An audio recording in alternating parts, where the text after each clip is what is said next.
Hello, hi everyone, welcome to Maths Foundation classes.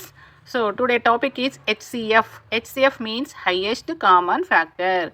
So highest common factors కనుక్కోవడానికి ఇక్కడ మనకు 3 methods ఉన్నాయి. అవి ఏంటంటి? Factors method, prime factorisation method, division method. ఎల్సిఎంలో లాగానే ఇక్కడ కూడా హైయెస్ట్ కామన్ ఫ్యాక్టర్ కనుక్కోవడానికి 3 మెథడ్స్ని మనం యూజ్ చేస్తున్నాము. So next first we observe factors method. మరి ఫ్యాక్టర్స్ మెథడ్కి వెళ్ళే ముందు మనము ఏవైనా 2 నంబర్స్ తీసుకుందాం. ఆ 2 నంబర్స్ ఏంటి? 12 and 16 తీసుకుందాం. 12 and 16. మరి what are the factors of 12? అంటే 12ను డివైడ్ చేసే నంబర్స్ అన్నీ కూడా 12 ఫ్యాక్టర్స్ అవుతాయి. సో ఇక్కడ 1, 2, 3, 4, 6, 12 ఆర్ ఫ్యాక్టర్స్ ఆఫ్ 12. నెక్స్ట్ వచ్చేసి ఫ్యాక్టర్స్ ఆఫ్ 16. ఫ్యాక్టర్స్ ఆఫ్ 16 ఏంటి? 1, 2 మనం ఇక్కడ ఫ్యాక్టర్స్ రాసుకోవడానికి ఈ మెథడ్ ఫాలో అవుతాం కదా. 1 16 జా 16, 2 8 జా 16, 4 4 జా 16. సో ఈ విధంగా మనం ట్రీ మెథడ్లో రాసుకున్నట్లయితే ఈజీగా ఫ్యాక్టర్స్ రాసుకోవచ్చు. 1 2 4 8 16. సో ఇక ఈ విధంగా మనం ఫ్యాక్టర్స్ రాసుకున్న తర్వాత ఈ కామన్ ఫ్యాక్టర్స్ ఏంటి అనేది ఐడెంటిఫై చేయాలి ఇక్కడ.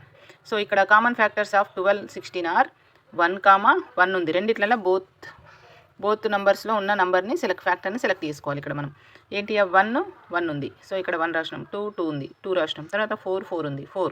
సో ఈ కామన్ ఫ్యాక్టర్స్లో హైయెస్ట్ నెంబర్ ఏంటి? 4. So that is the highest common factor. అంటే ఫ్యాక్టర్స్ రాసిన తర్వాత వాటిలో ఉన్న కామన్ ఫ్యాక్టర్స్ రాసి హైయెస్ట్ నెంబర్ని సెలెక్ట్ చేసుకోవాలి. That is the common factor.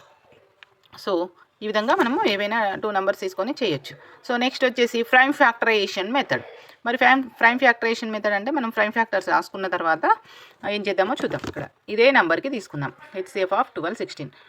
మరి ప్రైమ్ ఫ్యాక్టరైజేషన్ ఇంతకుముందేమో ఆల్ ఫ్యాక్టర్స్ తీసుకున్నాం. ఇక్కడ ప్రైమ్ ఫ్యాక్టరైజేషన్ అంటే వాటిని ప్రోడక్ట్ ఆఫ్ ప్రైమ్స్గానే రాసుకోవాలి. దానికోసం మనం ఈ విధంగా ఫస్ట్ ప్రైమ్ నెంబర్ 2 కాబట్టి 2 6 జా 12, 2 3 జా 6. So we can return as 2 × 2 × 3. ఇక్కడ రాసినాం చూడండి, 2 × 2 × 3. సో 2 అనేది ఎన్ని టైమ్స్ వచ్చింది? 2 టైమ్స్. 2 power 2. 3 అనేది 1 టైం వచ్చింది కాబట్టి 3 power 1. అంటే దీన్ని ఎక్స్పోనెంట్ ఫామ్లో రాసుకున్నాం. అలాగే 16 కూడా ఒకసారి చూడండి. 16ని మనం ఏమైనా విధంగా చేయొచ్చు? 2 8 జా, 2 4 జా, తర్వాత 2 2 జా. So how many times here? 4 times. 2 power 4. So 16 is equal to 2 power 4. So ఇక్కడ మనం ఎట్లా సెలెక్ట్ చేసుకోవాలో ఒకసారి చూడండి నాన్న. ఇక్కడ 2 power 4 ఉంటుంది. 2 power 4.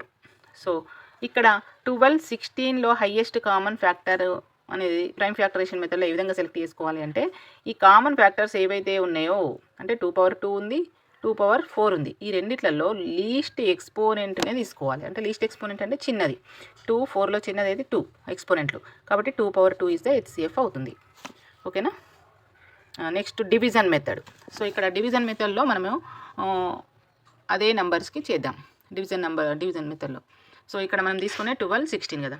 So first small number is the divisor, big number is the dividend. So 12 1 time 12. So subtract చేసి ఇక్కడ 4 వస్తుంది. మరి ఇక్కడ ఏం ప్రాసెస్? 12 ఇక్కడికి వచ్చేస్తుంది. 12 న్యూ డివిడెండ్గా మారిపోతుంది. 4 3 జా 12. So remainder is 0. ఇప్పుడు రిమైండర్ 0 వచ్చింది కాబట్టి 4 ఈజ్ ద హెచ్సిఎఫ్ అవుతుంది, హైయెస్ట్ కామన్ ఫ్యాక్టర్. ఇది డివిజన్ మెథడ్లో. ఇదే 4 ఆన్సర్ మనకు ఫ్యాక్టర్స్ మెథడ్లో